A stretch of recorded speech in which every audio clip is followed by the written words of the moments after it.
महिला विकास मंच दिल्ली में आज आपका फिर स्वागत है। हमारे बीच में बैठे डॉक्टर रितु शर्मा। हम आपसे फिर आग्रह करते हैं कि हम इस अपने टाइप को बनाए रखें। मेरी तरफ से आपकी क्वेश्चन रहेंगे, आप हमें आंसर देंगे कि कैसे आपके एनजीओ ने, जो राष्ट्रीय एनजीओ है, राष्ट्रीय संगठन है, जिसने कैसे पुरुषों के लिए भी काम करना शुरू कर दिया है। महिला, इसका नाम रखा हुआ है महिला विकास संगठन, और आप कैसे पुरुषों के लिए काम कर रहे हैं, मुझे इस बारे में थोड़ा बताइए। देखिए, अब तो मैं फिर वापस से वही बोलूंगी, और मुझे लग रहा है कि आप मेरा इस टॉपिक पे पीछा छोड़ेंगे नहीं कि पुरुषों के लिए लग रहा है तो पुरुष पुरुष पुरुष। मैं जेंडर बायस्ड नहीं हूँ कैसे भी, और यहाँ बात सिर्फ पुरुषों की नहीं है। मैंने अपनी लास्ट स्लाइड में भी ये बात बोली थी कि हरासमेंट और प्रताड़ना, मैं सिर्फ एक ये शब्द जानती हूँ। अब वो पुरुषों के साथ में हो, वो महिलाओं के साथ में हो, वो किसी भी कम्युनिटी के साथ में हो, डजंट मैटर्स टू मी।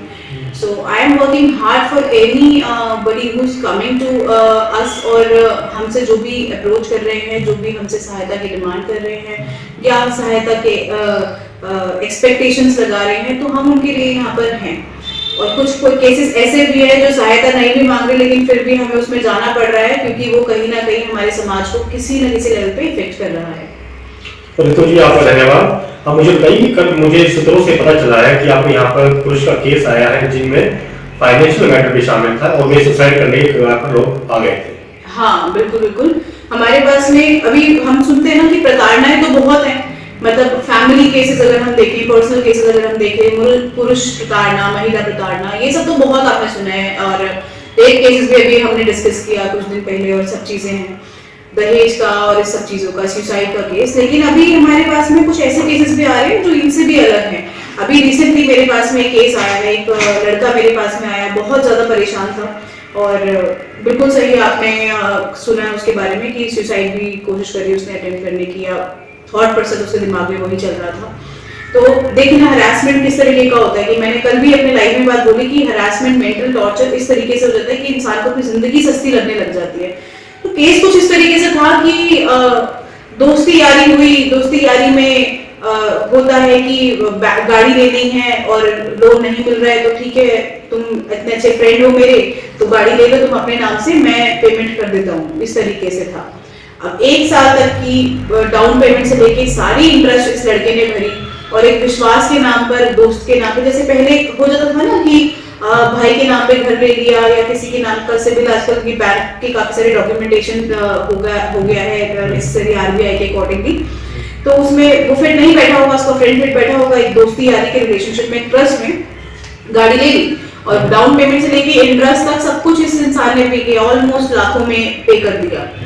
और फिर अचानक जब उस लड़की को लगा कि अब तो ठीक है, उसने जाके एक फेक कंप्लेंट पुलिस में डाल दी कि मेरी गाड़ी जो है इस फलाना इंसान ने अपने पास में कब्जे में कर लिए। पैसे भी उसने दिए, सब कुछ उसने करा, प्रूफ हमारे पास बकायदा है इन चीजों का। और फिर उसने कंप्लेंट कर दिया कि देखो गाड़ी हमारी, आप ये देखिए, मैं ये बताना चाह रही हूँ कि किस तरीके से विश्वास के साथ में खेला जा रहा है इस समाज में। अभी हर चीजें सिर्फ डॉक्यूमेंटेशंस नहीं होती है। हम सोचते हैं कि अरे विश्वास है, सब चीजें हैं, लेकिन कोर्ट नहीं आपका विश्वास देखेगा। अब कहीं ना कहीं गाड़ी तो उस लड़के के नाम पर है ना, तो कोर्ट तो सिर्फ डॉक्यूमेंट्स देखेगा, लेकिन गलती उसकी है कि उसने विश्वास कर लिया एक रिश्ते के ऊपर। अब उसने पुलिस में कंप्लेंट डाल दी, पुलिस उसको हरास करने लगी कि तुमने गाड़ी चुरा ली, तुमने ये कर लिया, वो कर लिया। अब हम भी समझते हैं प्रशासन क्या कर रहा है, यहाँ पर क्या चल रहा है। तो उस लड़के का ये हाल था कि इतना वो परेशान, और कि अब मैं क्या करूं, उम्र भी कुछ नहीं है, 27 साल 28 साल की उम्र है, नौकरी है, एक एफआईआर हो जाती तो करियर खत्म, एक कंप्लेंट हो जाती तो करियर खत्म।